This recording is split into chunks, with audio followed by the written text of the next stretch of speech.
Hello नमस्कार वंदे मातरम जय हिंद। मैं गणेश स्वागत करता हूं आपके प्यारे परिवार सॉल्यूशन विद गणेश में। तो कैसे हैं साथी? उम्मीद है अच्छे ही होंगे, शानदार होंगे, ज़बरदस्त होंगे। तो दोस्तों, कल की क्लास में हम लोगों ने कुछ पुस्तकों के बारे में पढ़ लिया था तथा उनके लेखकों के बारे में भी पढ़ लिया था, जो कि आपके एग्ज़ाम के लिए बहुत कारगर सिद्ध होंगे, ये आप भी मानते होंगे। क्लियर है साथी? तो जो भी भाई मेरे अभी तक पिछली कक्षाओं को नहीं देखे हैं वो चैनल को सब्सक्राइब कर सकते हैं और पिछली कक्षाओं को देख सकते हैं। बिल्कुल फ्री ऑफ कॉस्ट है, प्लेलिस्ट बना हुआ है, आप वहां से देख सकते हैं। और जो भी साथी अभी तक चैनल से नहीं जुड़े हैं वो चैनल से तुरंत जाकर जुड़ सकते हैं। क्लियर है? तो आज की क्लास में हम लोग पढ़ने वाले हैं महत्वपूर्ण कथन एवं नारों के बारे में, यानी कौन सा कथन किस स्वतंत्रता सेनानी ने दिया। ठीक है, तो आज की क्लास का आगाज़ करते हैं साथी। देर ना करके कक्षा की शुरुआत करते हैं। तो यहाँ से शुरू होती है आपकी क्लास।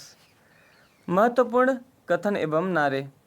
पहले हम लोग जान लेते हैं कि कौन सा कथन किसने कहा, उसके बारे में, उनके बारे में हम लोग विस्तार रूप से जानेंगे। क्लियर है साथी? तो पहले नंबर पे आपके आते हैं बाल गंगाधर तिलक, और इनका जो कथन था, स्वतंत्रता मेरा जन्मसिद्ध अधिकार है, मैं इसे लेकर रहूँगा, यह इनका नारा था साथी। यह इनका नारा था कि स्वतंत्रता मेरा जन्मसिद्ध अधिकार है, मैं इसे लेकर रहूँगा। इसके बाद दूसरे नंबर पर हम लोग पढ़ेंगे मौलाना अबुल कलाम आज़ाद के बारे में। तो मौलाना अबुल कलाम आज़ाद ने जो नारा दिया, उस नारा को हम लोग जानते हैं, नेहरू देशभक्त है और जिन्ना राजनीतिज्ञ। यानी नेहरू को इन्होंने क्या बताया? देशभक्त, तथा जिन्ना को इन्होंने क्या बताया था? राजनीतिक बताया था। यह हो गया मौलाना अबुल कलाम आज़ाद का नारा। इसके बाद तीसरे नंबर पे आता है अपना महात्मा गांधी, जो कि महात्मा गांधी का नारा होता है, मैं देश के बालू से ही कांग्रेस से भी बड़ा आंदोलन खड़ा कर दूंगा। यह महात्मा गांधी का नारा था साथी। क्या था? मैं देश के बालू से ही कांग्रेस से भी बड़ा आंदोलन खड़ा कर दूंगा। ठीक है, अब इनके बारे में हम लोग विस्तार रूप से पढ़ेंगे। क्लियर है? तो बाल गंगाधर तिलक के बारे में देखते हैं, क्योंकि सबसे पहले हम लोगों ने इनके बारे में ही पढ़ा। क्या पढ़ा था? कि स्वतंत्रता मेरा जन्मसिद्ध अधिकार है, मैं इसे लेकर रहूँगा। ये रहा। क्लियर है? तो यहाँ से हम लोग शुरुआत करते हैं क्लास का।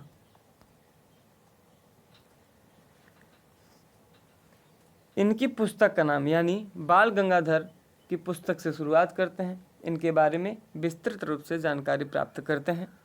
तो जुड़े रहिएगा साथी, अंत तक जुड़े रहेंगे। और क्लास को, सभी क्लासेस को आप देखिए, आपको लगेगा कि आपका जीएस में ऐसे प्रोग्रेस हो रहा है जैसे कि किसी पौधे में पानी डालते रहो बहुत जल्दी विकास करता है, वैसे ही फटाक से आपके जीएस में विकास आएगा। साथ ही गारंटी में देता हूँ, आप निश्चिंत होकर पहले एक बार पढ़िए। तो इनकी पुस्तक का नाम जो था, एक था केसरी एवं दूसरा जो था यह मराठा था। ये दो पुस्तक जो हैं एग्ज़ाम में काफ़ी ज़्यादा पूछ लेता है। क्यों पूछ लेता है? क्योंकि इसमें कन्फ्यूज़न होता है। केसरी जो पुस्तक है यह मराठी भाषा में है, और मराठा जो पुस्तक है यह अंग्रेजी भाषा में है। इसी बात से बच्चे कंफ्यूज हो जाते हैं, जो कि एग्जामिनर आपके एग्ज़ाम में यह क्या करता है, रख देता है एग्जाम, ये आपका प्रश्न बना करके। ठीक है। इसके बाद बाल गंगाधर तिलक ने महाराष्ट्र में दो उत्सव चलवाए। कौन कौन से? पहला गणेश उत्सव, दूसरा शिवाजी उत्सव। ये दोनों उत्सव किसने चलवाए? तो बाल गंगाधर तिलक ने चलवाए। कहाँ चलवाए? महाराष्ट्र में। क्लियर है?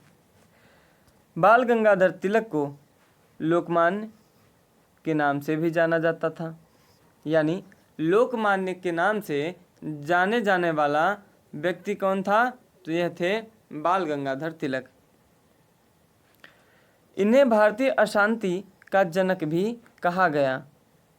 और इन्हें भारतीय अशांति का जनक कहा गया तो किसने कहा? इनको कहा वैलेंटाइन सिरोल ने। किसने कहा? वैलेंटाइन सिरोल ने इनको कहा कि भारतीय अशांति के जनक हैं। और भारतीय अशांति के अलावा इनको भारतीय उपद्रव का भी जनक माना जाता है। भारतीय उपद्रव का जनक भी इनको माना जाता है। बाल गंगाधर तिलक ने महाराष्ट्र क्षेत्र में बाल गंगाधर तिलक ने महाराष्ट्र क्षेत्र में 28 अप्रैल 1916 ईस्वी में होम रूल लीग की स्थापना की। होम रूल लीग की स्थापना की किसने? बाल गंगाधर तिलक ने। दोस्तों, आप एक बात ज़रूर याद रखेंगे कि होम रूल लीग की स्थापना एनी बेसेंट ने भी की थी। एनी बेसेंट ने कब की थी? तो उन्होंने किया 1 सितंबर 1916 ईस्वी को इन्होंने किया एनी बेसेंट ने, और 28 अप्रैल 1916 को बाल गंगाधर तिलक ने होम रूल लीग की स्थापना की। इसके बाद होम रूल लीग जो था इसका मुख्यालय बेलगांव कर्नाटक को बना दिया गया। बेलगांव कहाँ पड़ता था? कर्नाटक में। क्लियर है? इसको मुख्यालय बना दिया गया किसका? होम रूल लीग का। ठीक है। होम रूल लीग का शाब्दिक अर्थ स्वशासन होता है। स्वशासन होता है। किसका अर्थ? होम रूल का अर्थ। ठीक है। होम रूल लीग की स्थापना सबसे पहले आयरलैंड में हुआ था। कहाँ हुआ था? आयरलैंड में। ठीक है। तो उम्मीद करता हूँ साथी आप लोगों को समझ में आ रहा होगा क्लासेस, और जितनी भी क्लासेस आप लोगों को समझ में आई होंगी, आप लोग, मैं उम्मीद करता हूँ कि आप लोग लाइक ज़रूर किए होंगे, कमेंट ज़रूर किए होंगे। और यहाँ पर भी अगर ये क्लास भी आपको अच्छी लग रही हो तो यहाँ पर आप लाइक करके हमको यकीन दिला सकते हैं कि हाँ, आप लोगों को समझ में आ रहा है, आप लोग अच्छे से अपनी तैयारी कर सकते हैं। आयरलैंड की राजधानी जो थी नहीं, माफ़ी चाहता हूँ, आयरलैंड की राजधानी डबलिन है। क्या है? डबलिन। बाल गंगाधर तिलक को अंग्रेज़ों के द्वारा बर्मा के मांडले जेल भेज दिया गया था। अब ये बर्मा, आप कहेंगे बर्मा क्या है? तो बर्मा जो है साथी, अभी जो आधुनिक नाम इसका हो गया है उसका नाम हो गया है म्यांमार। क्या हो गया है? म्यांमार, जिसकी राजधानी है नापीता। नापीता इसकी राजधानी है। ठीक है। तो नापीता इसकी राजधानी है। इसका जो पूर्व नाम यानी प्राचीन नाम था वह था बर्मा, और इसका आधुनिक नाम जो है वह म्यांमार है। तो बर्मा के मांडले जेल में अंग्रेज़ों द्वारा बाल गंगाधर तिलक को भेज दिया गया था, जिसमें इन्होंने क्या किया? मांडले जेल में बाल गंगाधर तिलक ने श्रीमद् भागवत गीता का अध्ययन किया। श्रीमद् भागवत गीता का इन्होंने अध्ययन किया, जो कि हिंदू धर्म का एक पवित्र ग्रंथ माना जाता है साथी। और श्रीमद् भागवत गीता के जो लेखक हैं, जो राइटर हैं, कौन है, किनके द्वारा ये रचित है? तो उनका नाम है वेद व्यास द्वारा यह रचित ग्रंथ है। ठीक है। इन्होंने श्रीमद् भागवत गीता की व्याख्या जब इन्होंने अध्ययन कर लिया तो इन्होंने क्या किया? उसी भागवत गीता का क्या कर दिया? व्याख्या कर दिया। और जिस पुस्तक में इन्होंने व्याख्या किया उस पुस्तक का नाम गीता रहस्य है। तो इनकी तीसरी पुस्तक ये हो गई साथी। 2 पुस्तक हम लोगों ने पढ़ लिया था। कौन कौन से पुस्तकों के बारे में? एक था केसरी, दूसरा मराठा। केसरी जो पुस्तक थी यह मराठी भाषा में थी, जो मराठा पुस्तक थी वह अंग्रेजी भाषा में थी, और गीता रहस्य यह इनकी तीसरी पुस्तक हुई। ठीक है। इसके बाद इनका जो नारा था, इनका नारा क्या था? तो इनका नारा साथ ही कलम चेंज कर लेते हैं। इनका नारा था, स्वतंत्रता मेरा जन्मसिद्ध अधिकार है और मैं इसे लेकर रहूँगा। यह इनका नारा था। किनका? तो बाल गंगाधर तिलक का नारा था। क्लियर है साथी? तो आगे बढ़ते हैं। दूसरे नंबर पे आते हैं मौलाना अबुल कलाम आज़ाद। तो इनके बारे में भी हम थोड़ा सा पढ़ लेते हैं। नेहरू देशभक्त हैं और जिन्ना राजनीतिज्ञ। यह शब्द किसने कहा, यानी यह वाक्य किसने कहा, यह कथन किसने कहा? तो यह कथन मौलाना अबुल कलाम आज़ाद ने कहा था। यह स्वतंत्र भारत के पहले शिक्षा मंत्री थे। यह स्वतंत्र भारत के पहले शिक्षा मंत्री बने और इनकी पुस्तक का नाम इंडिया विंस फ्रीडम है। इनकी पुस्तक का नाम इंडिया विंस फ्रीडम है। क्लियर है? अब तीसरे नंबर पे आते हैं महात्मा गांधी जी। महात्मा गांधी जी के बारे में हम लोग जानकारी प्राप्त करते हैं। मैं देश की बालू से ही कांग्रेस से भी बड़ा आंदोलन खड़ा कर दूंगा। यह कथन जो था, यह कथन और किसी का नहीं था, यह महात्मा गांधी का था, जो कि इन्होंने बोला था। ठीक है। महात्मा गांधी का जन्म 2 अक्टूबर को हुआ था और इस दिन अंतर्राष्ट्रीय अहिंसा दिवस भी मनाया जाता है। आप यहाँ पर स्टैटिक का भी भरमार देख सकते हैं साथी।